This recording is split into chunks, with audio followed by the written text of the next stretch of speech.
Okay, welcome everyone. We're letting people enter the webinar right now, and we'll just give it about 30 seconds and then we'll get started.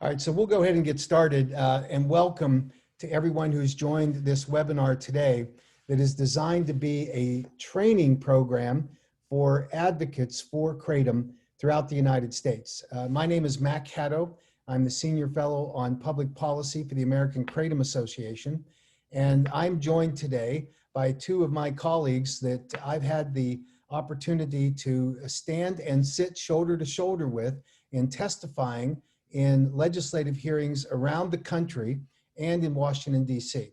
And the purpose of this particular webinar is to empower you to be able to take the messages that we have worked on and refined so that when you speak to public officials who are making policy, that you know what the subjects are and what the messages are and not make mistakes. First, let me introduce Dr. Jack Henningfield with Pinney Associates and an adjunct professor at Johns Hopkins University. He has been a warrior for Kratom since the first day that the FDA made their recommendation to the Drug Enforcement Administration back in 2016. And on a pro bono basis, Dr. Henningfield, because he was motivated with the seriousness and the significance of this issue, provided the 8-factor analysis that has, I believe, become the thorn in the side of the FDA since, because it laid out the case as to why it was inappropriate to schedule Kratom despite the wide berth that the Controlled Substances Act gives for the scheduling of such substances. And we also have Jeffrey Laredo, who formerly was with the National Institutes on Drug Abuse and now works with us in advocating for the good science and the good policy about Kratom. But not only as a senior policy analyst at the National Institutes on Drug Abuse, he has served as a congressional staffer on Capitol Hill. And so I think he brings a unique perspective so that he can tell us and share with you what he believes that congressional staffers and members of Congress and those executive branch policymakers will want to hear in terms of the messaging with Kratom. So that's the purpose that we've gathered this esteemed panel. And I can tell you that it's important that we have these discussions because we all make mistakes. I made one when I was testifying in the state of Georgia before the Senate Health Committee. And I made the statement, and by the way, it was wrong, but I made it saying that no one had died from an overdose of Kratom and that it was impossible to do so. And the chairman of the committee, of the Senate Health Committee at the time, called me out. He happens to be a physician. And he said, well, that's a broad statement. There's no way you could possibly say that because you don't know. And the truth was he was correct. I don't know. And that's why as we learn more and refine our understanding about Kratom and how we properly characterize Kratom when we discuss the public policy and the science that buttresses it, that we should do so as accurately as possible, because it's essential that we maintain both our integrity and our credibility as we talk about this going forward. So what I'd like to do is ask a series of questions that we rotate between Dr. Henningfield and Mr. Laredo, and have them give us some instruction and counsel about how best to present the Kratom case. I'll lead off with a question to Dr. Henningfield. What are the statements about the science of Kratom that you think will have the most impact on public policy officials, and what should we avoid doing, much like you need to lecture me about what I did, in making sure that we maintain our credibility? Well, that's a lot, Mac, but let me just make a couple of points. The first thing, to get back to the death and the mortality risk. When I'm asked about overdose, can you overdose? I say, we assume that you can overdose with just about anything. With caffeine, there are overdose deaths. If you drink too much water, you can overdose on water, and that happens a few times every year. So never say never. And as Mac pointed out, with science, it's almost impossible to prove the negative. And scientists love to look for the circumstance under which something that's rare will happen. So what we can say, and what I say, is that to date, there has not been a documented overdose death caused by kratom. And the same is true according to experts in Southeast Asia, where kratom use is very common. However, what I say is that we don't know that it hasn't happened, and we don't know that it won't happen. Furthermore, it seems very likely that what the science will end up showing us is that what people are maybe at higher risk, like somebody that overdoses on caffeine because they had a heart problem. What puts people at higher risk that maybe should go in labeling and warnings? So be careful. We can say everything in safety and risk is relative. So relative to opioids, I am comfortable in saying, based on federal survey data, the risk of overdose death from kratom is at least 1,000 times less than opioids. That's what the data show. So be careful with statements like that. I think that's really important. Well, thank you. And that, of course, is one of the central issues that we have to address on a regular basis, is the mortality and death data that the FDA uses to justify their position on kratom. And as we have discussed it in numerous legislative hearings, that issue is always very important to these legislators, because they Google kratom. Many have never heard of it before, although I think that is changing because of our efforts. But when they do look up, they Google it and they see the FDA's narrative about how it is responsible for, and now many more than the 44 deaths that they have previously claimed. They've got a lot of data where they're collecting, and all of that is sort of grounded in the difficult analytical evaluation that has to be done about what the true cause of those deaths were, rather than detecting the presence of kratom in the tox screen of a decedent. And so that it's very important, Jack, and thank you for clarifying that statement.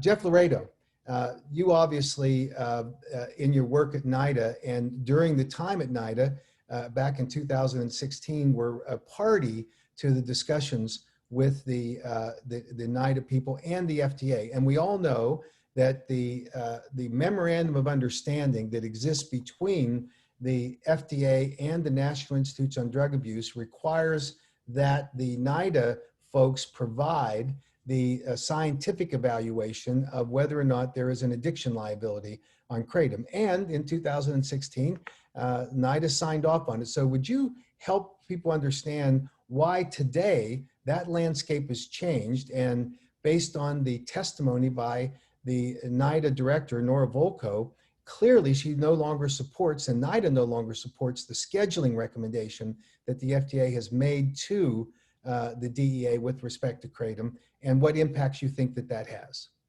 Absolutely, and thanks, Mac, for inviting me to be part of this. And I'm glad to see we've got, as of now, 122 folks joining us today. So that's really great. Really appreciate everyone's interest. You know, the bottom line, short answer to your question is things have changed because NIDA's original position and the FDA's original and current position are not supported by what we know from science and research. You're absolutely right. I guess I was officially part of the problem. I was in the room when Dr. Volkow was being advised by a variety of staff as to whether or not to concur with the FDA's original scheduling recommendation. And the fact of the matter was, in 2016, we knew much, much less about kratom mitragynine than we do now. And it was a real struggle. Nora was being advised by her policy staff, for a variety of reasons, don't schedule.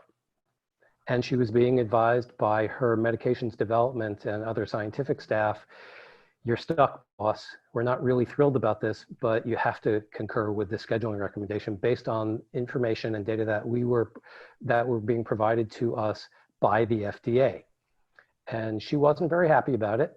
but she did feel out of an abundance of caution that she had to, that she would and had to go along with the scheduling recommendation. What she did tell us was, don't let this go, keep paying attention. If there is reason to come back to this afterwards, I want to come back to this afterwards. And so it really, it came down to and continues to come down to, what do we know? And what don't we know? And as is usually the case, you know, there's a little bit that you know, and there's a little bit that you don't know, and there's a whole bunch of stuff in the gray area.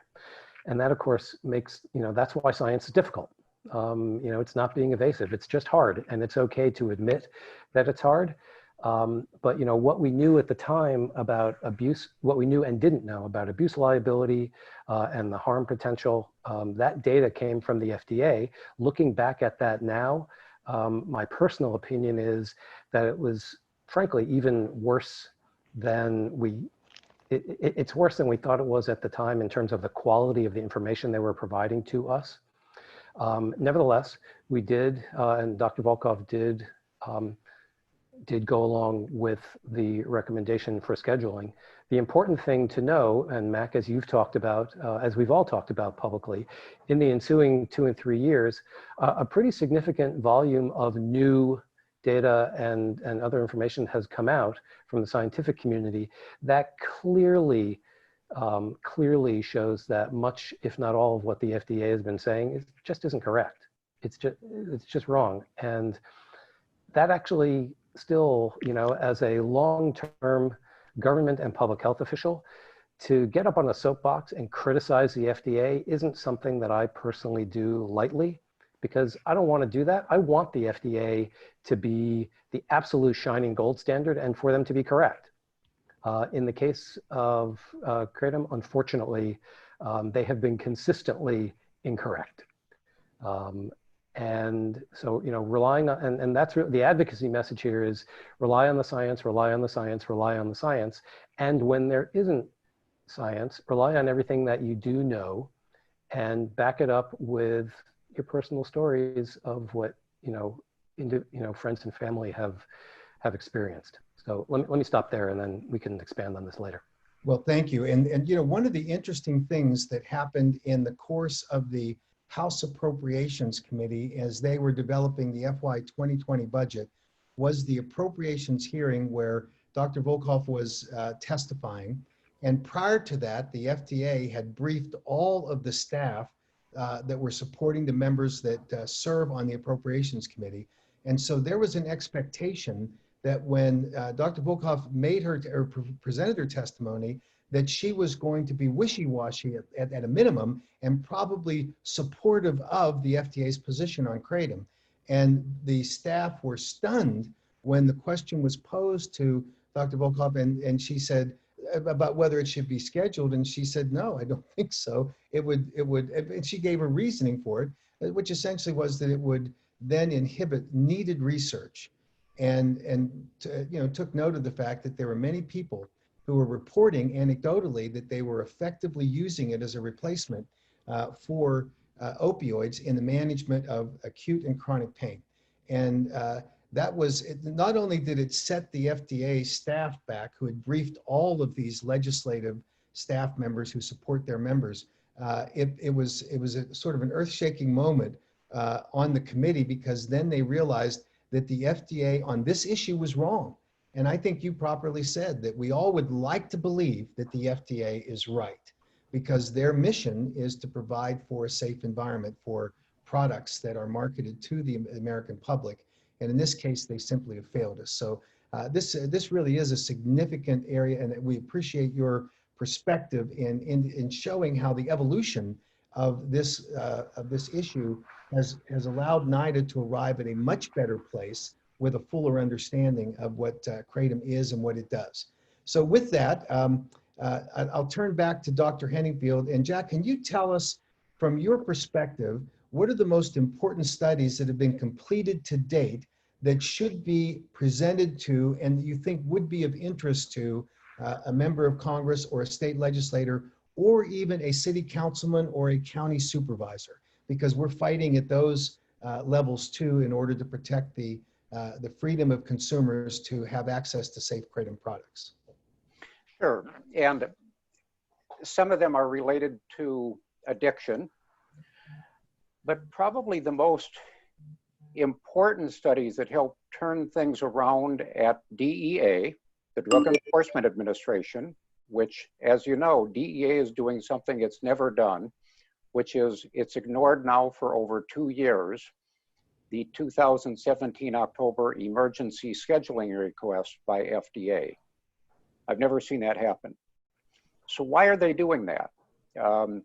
That's going out on a limb for DEA.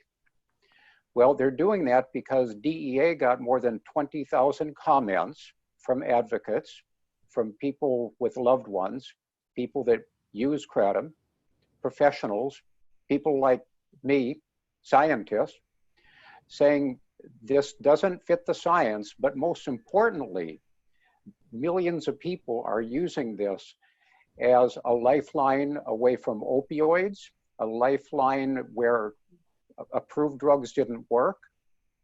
And DEA got it. This is about real people in the real world. And I know that Dr. Volkol and NIDA, and as Jeff Laredo knows, that was a huge concern. This is about real people. And in an opioid epidemic, you don't pull the rug out from under people whose lives depend on it. I testified in a hearing before FDA and NIDA, and I said, you don't take away a life preserver from somebody who's struggling in the ocean because it's not Coast Guard approved. That's, you just don't do that. So one of the first big studies was Dr. Oliver Grundmann's 2017 survey. And he let us use some of those data in our 8-factor analysis because I got wind of it. And I said, these data are really important. And I don't want to ruin your publication chance, but can you let me use some of it in our 8-factor analysis? And he did. So there have been 3 surveys since then. And all of those surveys give us information by scientific standards about why people are using, how they're using it in place of opioids. So I'm going to provide a list for the American Kratom Association on key studies and key testimony that I hope will be helpful. But the surveys are very important. DEA got it, NIDA got it, and NIDA's supporting more surveys and more work. And then there's the test of the addictiveness. Now, you know, if somebody says, can you get addicted to Kratom? The answer is easy. Yes, of course you can. And we know from studies in Southeast Asia and the United States that there are people that say, I'm addicted.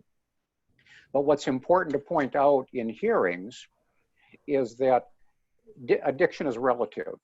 And compared to heroin addiction, it's generally much milder and self-manageable. Compared to heroin addiction, which disrupts your life and disrupts your family life, your occupational life, and so forth, Kratom is more like caffeine in the sense that people say, wait a second, it gave me my life back. And I hear that over and over again. And guess what? The animal studies show that. And I'll list those too. Animal studies show that mitragynine looks more like saline than it looks like morphine or heroin. And the animal studies also show something that people talk about. They'll say, when I'm taking Kratom, I don't have such a craving for the opiates I was taking.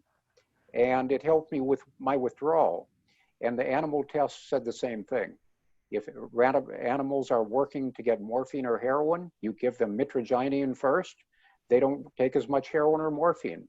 If you had animals who were physically dependent and going into withdrawal from morphine, you give them mitragynine and it reduces the withdrawal. So we've got science to back up what people are using it for. Those are just a handful, but there are lots more studies. The scientific machine is, you've seen what's happening with COVID right now.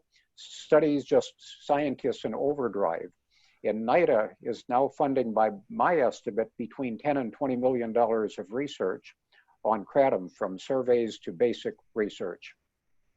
So Jack, just a quick follow-up. You hear these people that publish analysis, commentary, and maybe it's even characterizes studies that show that there are real problems with kratom. For example, there was a recently published article that talked about kratom's having an impact on the human liver, and that therefore that it's a very dangerous product. What is your sense of that kind of literature that seems to pop up from otherwise credible people, but it doesn't comport with what we understand to be the broad-based use patterns of kratom consumers? Well, with any published article, you've got to look at a number of things. Is it a case report? Well, case reports are not controlled studies. And so a lot of people that are using kratom are not using it for recreational purposes. They're using it because there's some ailment, something that it helps their quality of life, or maybe they don't feel well, maybe they're actually sick. And there are people with diseases that are serious. A lot of them have diseases that involve the liver. They're taking a lot of drugs that affect the liver, maybe a lot of acetaminophen, which has destructive liver effect. Well, the person develops liver disease, was it because of the kratom or the long, heavy doses of acetaminophen? All those things have to be sorted out. So when you see studies claiming something that doesn't quite seem right, look closely, see if it was a controlled study, see what the data are. When CDC came out with the report about 91 reported kratom-associated deaths, the headlines were 91 overdose deaths. Well, if you actually looked at what CDC said, they said in the vast majority of cases, in all but 7 of those cases, other drugs were present and could have been the contributing factor. And of the 7 that they didn't find another drug, CDC pointed out that we can't rule out that there were not other drugs involved. So you've got to dig down and look closely. But right now, the scientific machine is cranking, and that means we will get good science. There will be some science that will not meet scientific standards, but get published anyway. And there will get some science that was misinterpreted by the press. It's not going to be simple, but the science is moving. Well, great, thank you. And Jeff, Jack referenced the fact that there's a lot of studies that are currently being funded by NIDA. In your opinion, what could we expect from the research that is currently being funded by and ongoing that NIDA is either directly supporting or is at least funding with independent experts? What's your view of what we think might be coming down the pike? Well, let me try to be brief about this, but I'm going to be a little bit longer-winded because there's a lot to say about this. The first thing is, not only is Jack absolutely correct that there are several millions of current NIDA dollars being spent on this, elsewhere at the National Institutes of Health, specifically at the National Institute on Alcohol Abuse and Alcoholism, and at the National Center for Complementary and Integrated Health, there's also a few million more dollars being spent. And I can tell you for a fact, because a NIDA program official just told me this yesterday, that at least some of the NIDA money, probably most of the NIDA money that's being spent now, is a direct result of the advocacy from the kratom community. What I was told is that, we had an opportunity, after NIDA went ahead and did concur with the FDA, then of course, the DEA put the brakes on things. And we did get a directive, and the scientific staff got a directive from Dr. Volkoff saying, we're gonna have some unknown period of time here to do what we can to really push and fund some research to figure this stuff out more than we know right now. And so a lot of the work that you see that was funded in the past couple of fiscal years was a direct result of the DEA retrenchment, which was a direct result of what all of you on this webinar and thousands of your friends, family, and colleagues across the country caused to happen. So don't forget that advocacy works. So that said, and certainly from the NIDA perspective, they're really interested. It's a little frustrating to hear this, but they're really interested in everything. The efficacy, effectiveness, and safety for use, for kratom use as a pain reliever and an opioid addiction mitigation agent. But, a little bit more specifically, they have a real interest in the specific alkaloids and not just mitragynine, but especially mitragynine since it's the bulk of what you're going to find in this plant. But they have a real interest in the impact of the alkaloids and, what brain receptors do they attach to? Is it just opioid receptors? Is it serotonin receptors? Is there something else going on there? I personally am not a trained scientist.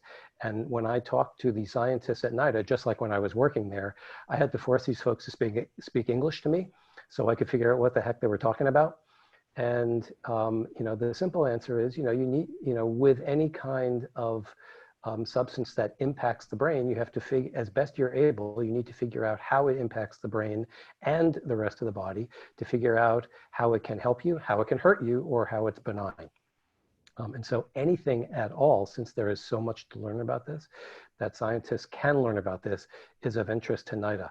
Something to think about also in that regard, NIDA leadership is certainly paying attention to this, but as with most NIH institutes, you have one or maybe two scientific staff who are personally responsible for helping to drive the research agenda for particular substances and particular research questions. And so in the case of Kratom at NIDA, there's one guy whose job it is to talk with the scientists in the field and get stuff funded, figure out what makes the most sense to try to figure out. And so as an aside here, and one of the benefits that we have is folks like myself and Jack and Matt, and we know this person. He's very open, receptive, and interested in hearing from us, not only personally, but representing the AKA, to know what this community cares about and thinks, and the questions that we have, so that to the best of their ability, NIDA is funding scientists to answer questions that the community says it needs answers to. So yes, it's investigator-initiated research. That's an NIH term that you always hear about. But it also, the questions from the field also matter as well. Also, they're really interested in learning. So they're interested in learning about impact on pain, impact on opioid withdrawal, impact on addiction liability, and especially in regards to opioids, impact on respiratory depression. So far that's, especially when you look at data from the poison control centers, the respiratory depression data is looking pretty good in terms of kratom not being a significant problem there. But you really need to be able to state definitively what you know and what you don't. So they're interested in looking at more of that. And as Jack alluded to, there's a fair amount of animal-focused research. You have to do animal models before you get to any kind of human clinical work.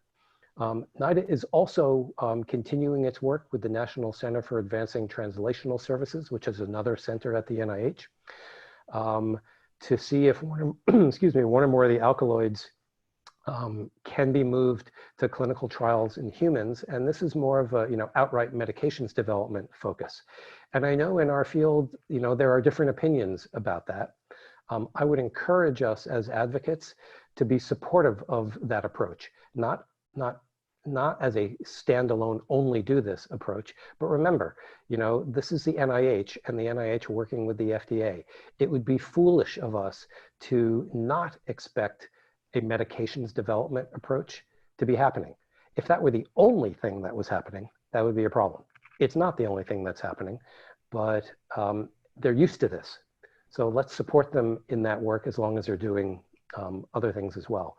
And finally, they're also building, Jack, on what you said. They're looking at potential health liability associated specifically with mitragynine on any other organs or body systems. The data that exists so far on that is still relatively in our favor, but the fact of the matter is that we need to know, and we want to know, if there's something negative from kratom use, from any of the alkaloids to any of the biological systems in humans, we want to know what that is. And if there is something there, then we want to know how to mitigate it, either by not using the product or by doing something else to mitigate that use. So let me just flip my paper, making sure I'm not forgetting something. Haven't forgot something. I'll stop there and Great. we can continue on. So, can I add a point to what Jeff just mentioned? Absolutely. The science and advocacy, I think, are best when they work together. And time after time, what I hear at hearings is people that use Kratom and loved ones use Kratom, and they're speaking from the heart and saying, this is my experience, this is my lifeline. And one of the most common themes is, it gave me my life back. And as most people know, most people are not using Kratom in place of opioids. That gets a lot of attention because it's life or death for a lot of people. But that's incredibly important. And then people like me that are talking the science, we can give some of the facts that maybe help legislators understand that, oh, there's new science. And anytime there's some new science, it's kind of like, okay, this was our opinion. Now we've got a reason to change our mind, but it's got to work hand in hand. And at one hearing, Mac and I were at a couple of months ago, before the world shut down, the anti-Kratom side brought in some big guns in medicine, but they weren't up on the science. And it was very apparent to the people at the hearing that that other team, they were just making statements. They weren't backed by the science. And when you brought the science out, they didn't look so good. But you've got to work together. This is, people that care about this care about people. Well, thank you. And as Jack, as you said, the inquiries that we get in legislative hearings, and I think our advocates will hear commonly in their local government hearings about Kratom, everybody centers on, well, can you be addicted to Kratom? And we, of course, have pointed to the two studies, the animal studies, which are the gold standard in evaluating addiction liability as it relates to the standards set by the Controlled Substances Act for scheduling, that both of those studies, one was the HEMB study, which was published in June of 2018, funded by NIDA, and then there was the intramural NIDA study that Dr. Yu had led that was published 2 weeks later in July of 2018. Both concluded with a little different verbiage that Kratom doesn't have an addiction liability. And then, of course, the other thing that was very encouraging is they pointed to the fact that the test animals appeared to have a reduction in the cravings for the reference drug, which was morphine in those animal studies. But the question always comes back to, well, what's the difference between an addiction liability and whether you can get addicted to Kratom, right? And we sometimes use words like dependency versus addiction. So both of you, first you, Jack, tell us your reaction to that. And Jeff, from your perspective, when you hear those kinds of parsing, and we do it because we're talking about different aspects of this policy, how do we best articulate and address those kinds of concerns? Sure. First, again, as I mentioned before, if I'm asked, as I often am in hearings, can you get addicted to Kratom? My answer is yes. It's simple. Of course you can. You can with caffeine. You can with coffee. You can with tea. And in terms of the pharmacology, mitragynine, that alkaloid, appears to have a very low abuse liability. But there are other alkaloids like 7-hydroxy. And 7-hydroxy in one of those animal studies looks like it has an addiction liability. The animals would work for that. Now, the good news is that nature seemed to get it right, and 7-hydroxy is at very, very low levels in Kratom. So natural Kratom that has not been boosted in 7-hydroxy should be of relatively low addiction potential. But again, never say never, never say no. From an FDA perspective, if 7-hydroxy has an addiction liability and it's in Kratom, that can fit into their 8-factor analysis. So life in this area, like a lot of areas, is not simple. And scheduling is not simply about a couple of studies. The 8-factor analysis includes 3 factors that have very much to do with public health impact. And in our 8-factor analysis, we pointed out the surveys that show people benefiting. And in a lot of the surveys that you look to see how bad things are caused by kratom, there isn't a lot of evidence of harm compared to opioids, cocaine, and drugs that are scheduled. So just because something could be scheduled doesn't mean it should be. So the animal studies are helpful, and I think it's important to leverage the data, but also understand that it's not simple. And 7-hydroxy is more concerning.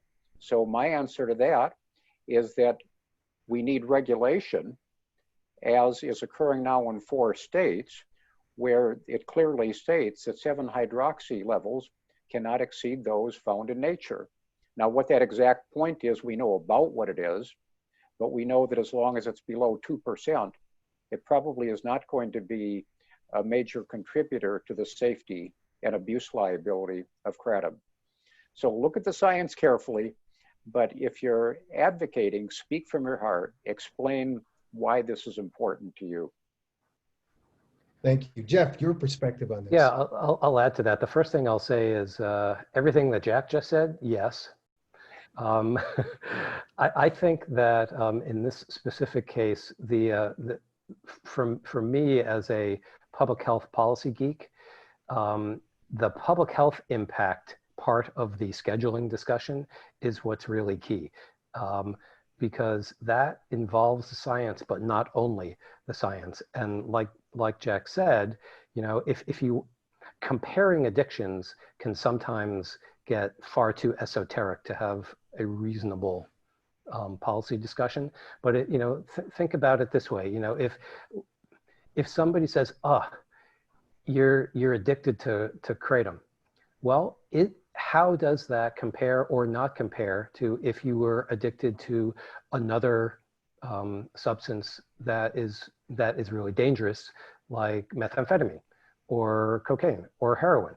The public health impact of those addictions, both to the individuals, their families, and their communities, is immeasurably worse than if you are addicted to kratom. What, you know, the negative impacts of all kinds of substance use disorder are really significant. Part of it is systemic and is built into what is a manufactured, you know, sort of criminal justice response.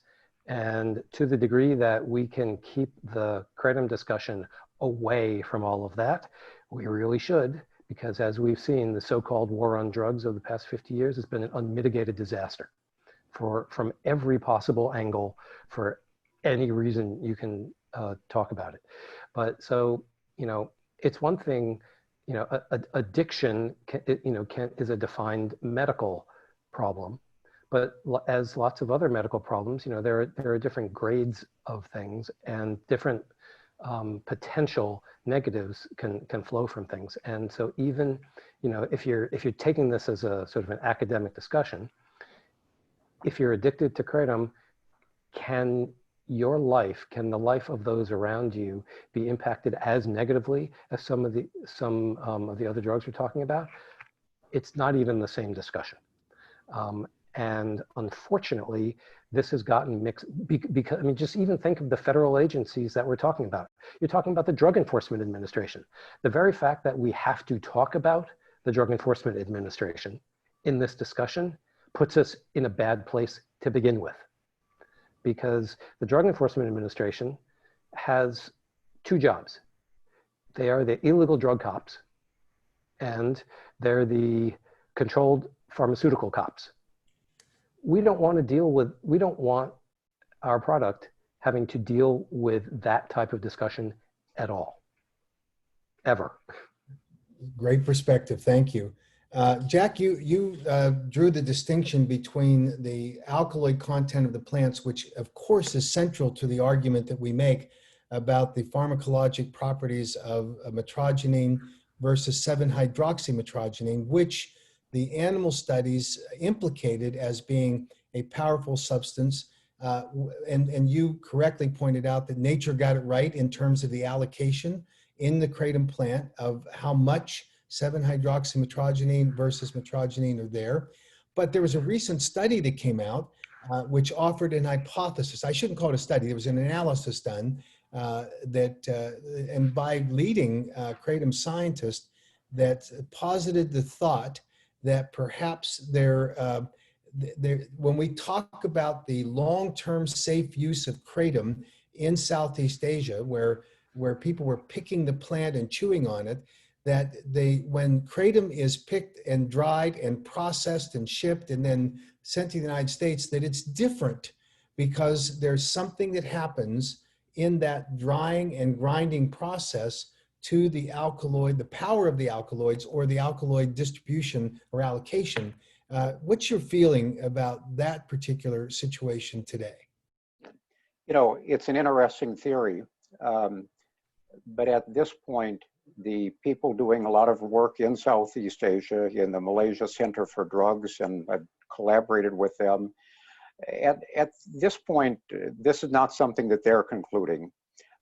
The main concerns are high concentrations. You've probably all seen on the internet advertisements for much higher concentrations of alkaloids.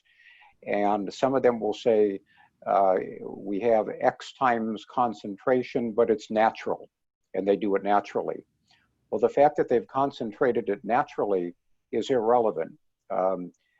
Dose makes the poison or the medicine. And whether the medicine is figuratively and something that help you, it's all about dose and speed of delivery. And at this point, I have no compelling evidence that carefully powdered and handled and stored kratom powder that has not been altered in its natural alkaloids is any less harmful or any more harmful than picking a leaf off the tree. But this is another place where we need regulation, because not all of the imported powder has been done under the same conditions. And having been to Indonesia and talked to people and seen some of it, and our colleagues that have gotten right into the farms have seen that firsthand. Some of what is imported is at a very high quality. Some of the importers are setting high quality standards. The states that are starting to regulate are setting standards for you cannot adulterate the product, you cannot spike it, and it must meet standards for hygiene, like we expect of dog food and any other thing that is sold. So I think until we get better regulation, you have to be careful, be selective, and try to purchase from companies that appear to be not making claims, not spiking the product, not increasing it. That's a great perspective. Jeff, any thoughts you have on that issue about the difference between Southeast Asia Kratom and US Kratom? I think that there's, quite frankly, an inherent bias against everything foreign these days. And it pains me to say that, but that's sure what it looks like to me when I look around, when I pay attention to the news every day now. And I think what Jack said is key. We have to keep ourselves educated to, as best we're able, as to, what are providers doing to provide a quality product.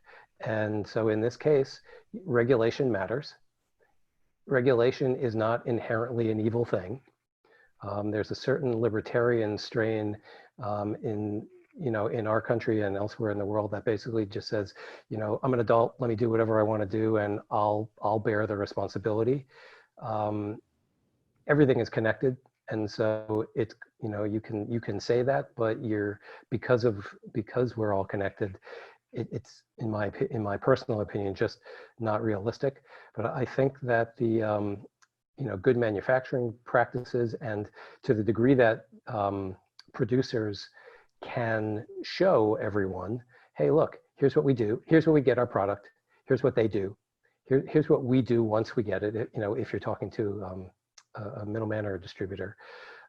And over time, the more you work with people, and you build levels of trust, because people are, inherently trying to do the right thing. I mean, you're not trying to sell a product that either isn't going to be effective or is going to hurt people.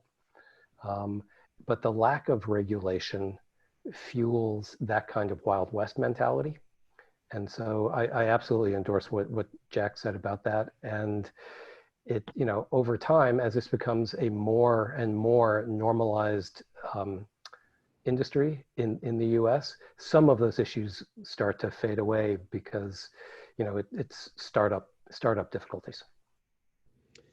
Great. One other thing, in 2016, part of our advice to American Kratom Association was, it's not enough to just say that kratom is not as harmful as opioids. There are legitimate problems out there. There are bad actors marketing. If you test, as some of my scientific colleagues have done, going to and buying a lot of kratom from different sources, some of it's clean and some of it's not. Well, what American Kratom Association did was set up a voluntary standards program. I don't know what the status of that is now, but the idea was that that by agreeing to comply with those standards and be tested and submit to testing, then it gives consumers a way of finding out what at least meets some standards. And this is part of where we need the FDA ultimately to step in. The FDA at its best is better than any regulatory agency in the world. And I think they will get there. I think that what's happening at states will lead the way. Utah, Arizona, Georgia, Nevada, and a bunch more states now considering regulation. And they're doing that because kratom advocates are showing up and saying this is important. So ask for regulation to be reasonable and set standards so that you can be sure that your kratom is as clean as the dog food that you buy for your pets. It's as simple as that. Well, it's a great point, Jack. And just as an update, the voluntary AKA GMP program is doing great. We've had a number of companies who have qualified, and there are some who are working on qualifying. It requires a adherence to the rigorous set of standards for good manufacturing practices that are typically associated with the production of dietary supplement products. And we, of course, are a consumer organization. And we were very encouraged with the willingness of most of the industry to work with us in order to bring that level of voluntary compliance into effect. We've just, as a result of working with the Department of Agriculture in the state of Utah, have changed those standards to align with their regulatory standard, which is the first state to actually publish regulations. And they just did that effective the 15th of June, just a couple of days ago. And we are going to align our voluntary program with those standards. And there are a couple of important changes, but most important, every one of the companies that participate in this program agree to an independent third-party audit to validate that they are meeting those standards. We just don't take their word for it. We look to an actual independent validation by a qualified investigative group that will validate and provide a certificate saying that they do. So we think it's a great program, and we're looking for more companies to join. When consumers want to know, and this is probably the most asked question about kratom on the internet, where can I buy safe kratom products? They need to go to the AK website and look at the participants in the GMP program, and they will find there where they have a very high level of confidence that the products that are produced by these manufacturers are adhering to those standards. Nothing is safe. See, Jack, I'm learning from you. Nothing is safe 100%, but you want to reduce risks, and that's what this program does. So we're encouraged by it, and we're looking forward to more vendors joining that, and we hope consumers will drive them to participate by buying products that are compliant with the GMP standards that we're working on. Let me go back to a question that I think is pretty important. We all heard former Commissioner Scott Gottlieb stand before the American public in February of 2018 and famously say, kratom is an opioid. And of course, every one of the negative kinds of connotations and attachments of the horrible effects of opioids got attached to kratom. We say he was wrong on the science and wrong on the policy. What say you, Jack and Jeff, about that statement that he made, which continues to be the driving question by most state legislators and policymakers about Kratom? From a scientific perspective and from a legal perspective, you're an opioid if you're a derivative of the opium poppy, of morphine and opium, or if you're chemically the same. Kratom is not a derivative of an opioid. It's not chemically the same. It's chemically in a totally different family. It does have some opioid effects.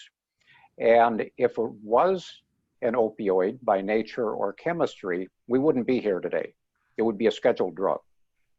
And we'd be trying to figure out what schedule it should be in if it was a medicine. Otherwise, it would be Schedule 1 because it's not an actual approved medicine. So Kratom is a substance, and NIDA is very careful on this. Kratom is a substance with diverse effects, some of them like caffeine, some of them like opioids, as its opioid-like effects are different from morphine-like opioids. They're what we call partial agonist and biased gating opioids. And what that means is that they have a lower reinforcing potential, lower respiratory depressant potential. So just because something has some opioid effects does not define it as an opioid. That is great clarification. Jeff? And to build on that, unfortunately from Dr. Gottlieb, it's just a scare tactic. You know, until the world changed a few months ago, you know, the opioid addiction and overdose crisis in the country was, you know, as bad as it has been for quite some time. And one way to get listened to is to say scary things about something that is scary to a lot of people. And so if the former commissioner of the FDA says Kratom, or anything else for that matter, is an opioid, a large number of people are going to freak out. And that's exactly what he's trying to have happen. Is it because he wants people to pay attention to him or to somebody or something else? I don't know, and I'm not going to know. But it's a pretty classic scare tactic to try to whip up advocacy against us for reasons that I really, after all these years, wish I could figure out, and have never been able to figure out really what is Scott's deal on this. But it's not that it's simple, but on the policy side, you know, and on the science and policy side, he's just factually incorrect. And on the pure policy side, it's kind of nonsensical, unfortunately. And Dr. Gottlieb is not a nonsensical person, which makes this one really strange.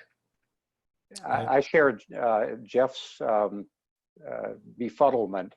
And if you want to get into take a deep dive, look at it's online, the analysis that my colleagues and I did on the FDA's 8-factor analysis. But as one of Dr. Gottlieb's former colleagues mentioned in a Forbes article, he weaponized the term opioid. Now naloxone or Narcan is a life-saving opioid. You know, when in doubt, hit the person with naloxone because it has almost no adverse effects. Right. But he went further. He said it's a narcotic like opioid, and it's an opioid analog.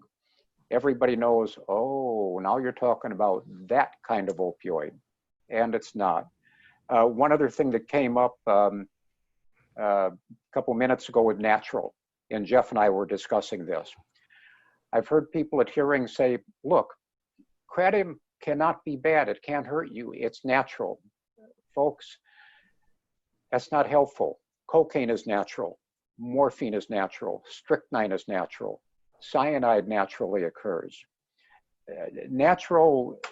To say I want a natural product instead of medicines is completely legitimate. My wife prefers natural products to deal with her acid reflux, and for her they work better. But natural doesn't mean that something is inherently safe. So be very careful.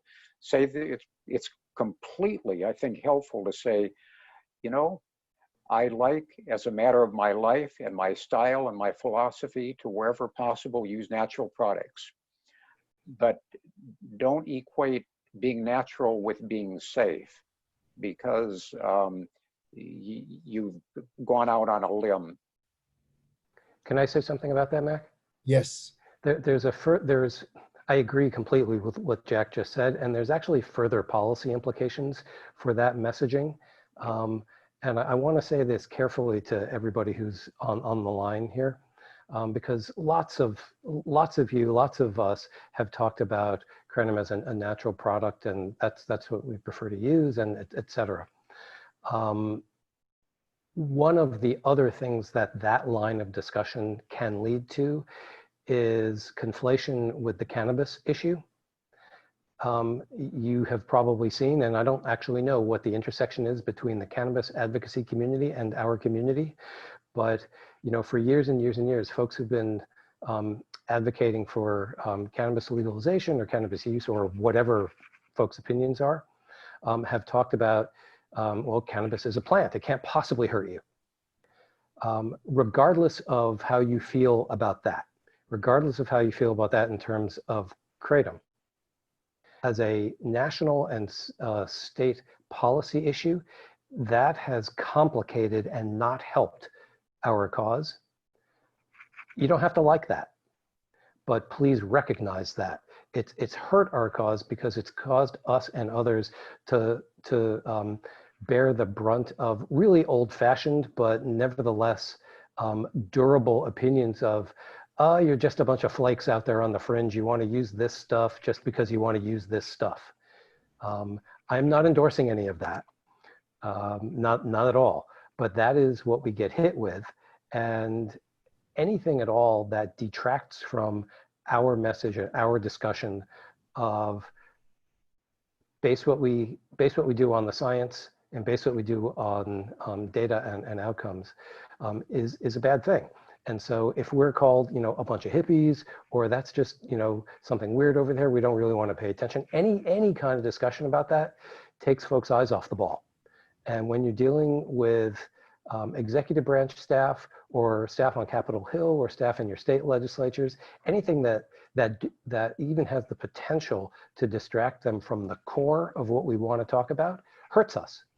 So that's another reason to support what Jack just said, because regardless of how any of us feel about that, quite frankly, we need to get over it, because it's distracting folks who can help us from helping us, and it's distracting us from being able to help them help us.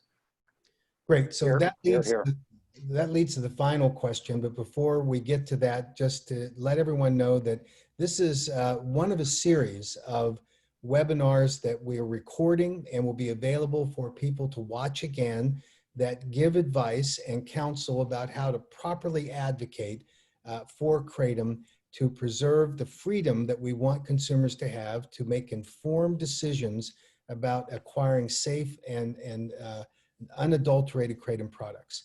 And this is an effort that requires and is empowered by the efforts of so many of you, and we appreciate the efforts you make, particularly to listen to the advice that's being given by these experts so that you can advocate in a responsible way. So the final question is, based on the experience that both of you have had in working with legislators, with local county officials, and with the executive branch officials, what are the issues about Kratom that resonate with them? Which ones don't? And what should the Kratom advocate be aware of when they're making these arguments and presenting this material that would help them to be better advocates? So Jeff, would you like to start with that? Sure, yeah, absolutely. And I was at least beginning to rant and rave about that just a minute ago. First and foremost, as we've discussed here today, start with the science. Here's what we know, and don't overplay it. Here's what we know, period. And as an advocate, tell your story. Tell your family member's story. Tell your friends and loved ones' story.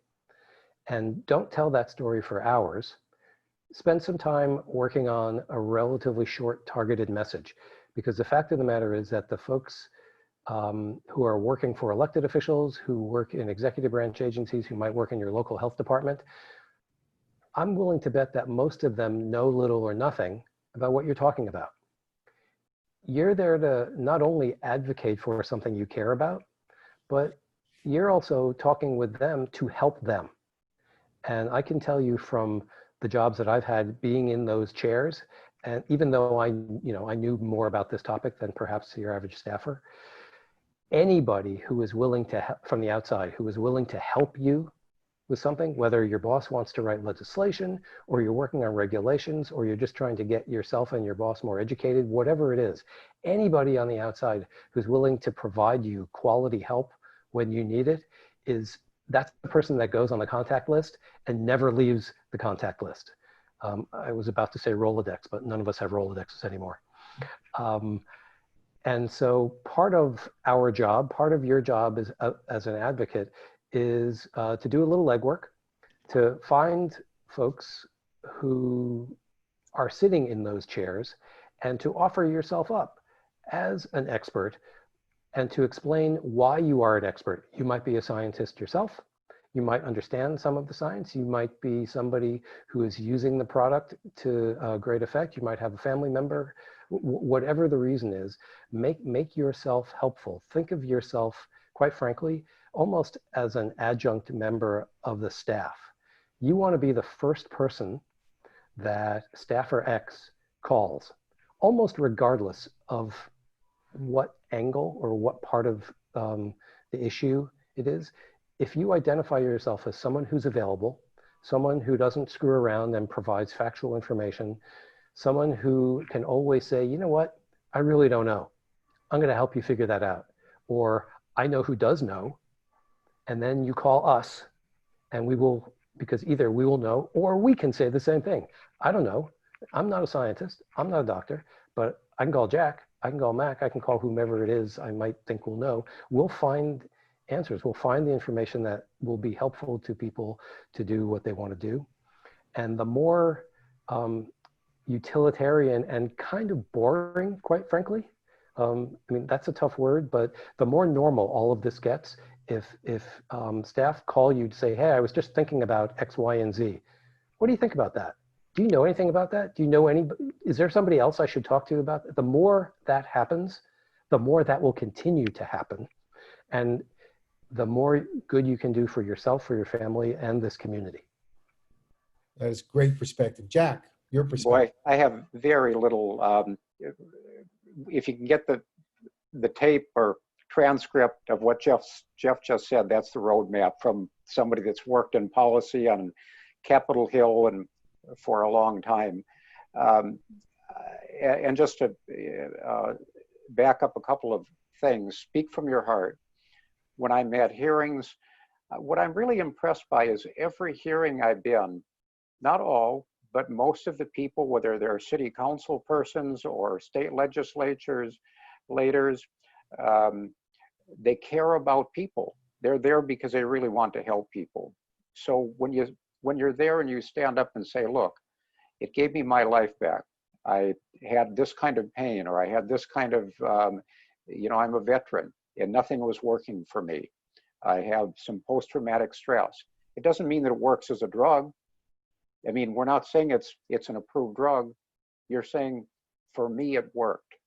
For me, it made the difference. I can't tell you how impactful that is. You know, all of a sudden, the representatives that you're speaking to stand up. I think that's really important. The science, saying, look, there's new science, and don't get in deeply with the science if you're not familiar with it, but you can send it to them. And the other thing is, say, what we've seen in the surveys, people are scared to death of the possibility that it would be banned, and then they're hostage to the black market. Or in the case of people that were on opioids, they're scared to death of sliding back to opioids, and they have good reason to be scared to death about that. Rather, say, look, you can do something, because guess what? At different hearings, the other side will come up and say, a lot of the Kratom is bad, some of it's spiked, some of it has E. coli, you name it. That will come up. Well, banning it does nothing for those problems. Rather, what I do is say, look, those are legitimate problems and legitimate concerns. You can help us. You can help us get clean Kratom by setting standards, by regulating it. Don't kick the ball to the black market, because the black market would love Kratom to be banned. Then they've got a new market. Well, that is fabulous. And we deeply appreciate the perspective and the insight and the answers that you have provided to the Kratom community, because we want to empower everyone. The reason that we're doing this series of webinars to help train Kratom advocates is really derivative of a answer that I heard President Ronald Reagan give when he was asked a question that obviously was something that was designed to stump him, and it was deliberately done. And that probably doesn't surprise people that the press might do that. And President Reagan's answer was, well, you should go ask someone that knows the answer to that question. All I can tell you is a guess, and guesses don't fly. And guess what? In Kratom world, guesses don't fly. We need to rely on good, reliable science, and being able to talk with both of you, the people who know the answers, is invaluable to the Kratom community. So we're grateful for your support, for your ongoing efforts on our behalf, and we're grateful for all of the efforts that you have collectively given us, because without that, we wouldn't be in the position we're in today, which is we're in the fight. We're actually being able to preserve and protect marketplaces that the FDA would like to eliminate, and yet here we are 4 years later, fighting the good fight and still alive, and actually the FDA is more on the run than we are. So I think we're in good shape on that. So thanks to both of you. We encourage everyone to follow the additional seminars that are coming up where we'll have other experts answering these questions. We thank everyone. Stay safe. We certainly enjoyed being able to talk to Dr. Hennigild, who's actually, I think, in Maryland, not in the Golden Gate Bridge, although that background is beautiful. And he tells me that it's very close to where he and his wife first met. So it has, and it's near and dear to his heart. But Jeff Laredo is literally just down the road from the Golden Gate Bridge. So he is hailing from California. I'm sitting in a hotel room down in Atlanta, Georgia. So we're spread out around the country, but this technology is obviously fabulous. Everyone stay safe, obviously, in these difficult times, and we look forward to seeing you on the next webinar that we have in the series in Training Our Advocates. Thanks, everyone. Thanks very much.